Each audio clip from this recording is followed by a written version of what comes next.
Today we're going to talk about how to pass measures or a selected value from a slicer in Power BI into Power Automate. So as you can see here, I've already created a measure called a selected movie. So we're looking at Netflix titles. So when I don't have anything selected, the measure returns blank, but if I select a value from the movie title column, it will return the movie that I've selected. And some foreshadowing, this is the measure that we're going to be putting in our Power Automate visual. Speaking of, let's add that to the page. I've already created this obnoxious space for it on the report. Drag the measure in, click on the 3 options dots and click edit. And let's just create a new flow from the template. I'm just clicking on the update in Excel table. Power Automate's gonna want you to connect using your credentials. Continue. Now what I'm gonna do is fill out everything in here, but you're gonna see that something really weird happens. Power Automate does something really funky. It creates this apply to each loop when you try to add your Power BI data artifact. Now I'm gonna show you guys how to bypass that. The reason why it's happening in the first place is because Power Automate takes the value from Power BI and it puts it into an array, even though it's one single value. Peek the code here and see just how crazy it gets. But we don't want it to be crazy. We just want to pass our measure as a string variable in Power Automate. In this case, I'm trying to add the movie that I selected onto a list of my favorite movies. Okay, so let's go back and add an action right after the On Power BI button clicked. We're gonna do initialize variable.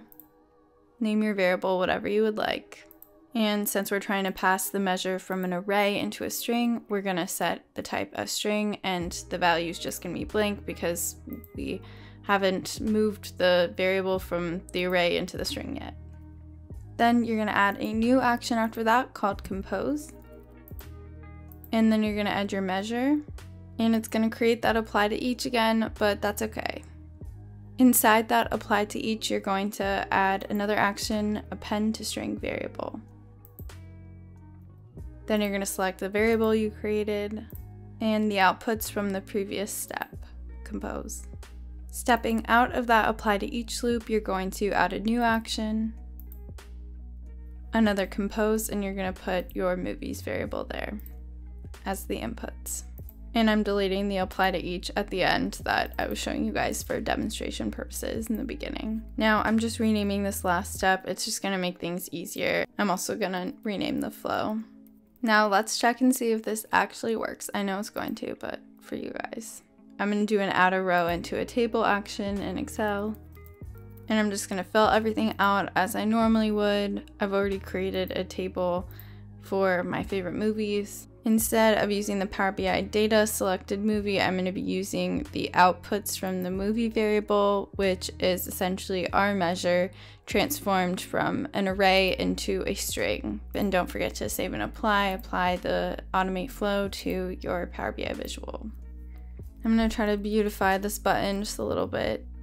And okay, that red definitely clashes, but whatever, it's fine. I'm going to trigger the button. So I press the button, there we have it. 17 again, it's actually one of my favorites. I love Legally Blonde, so we're gonna add that too.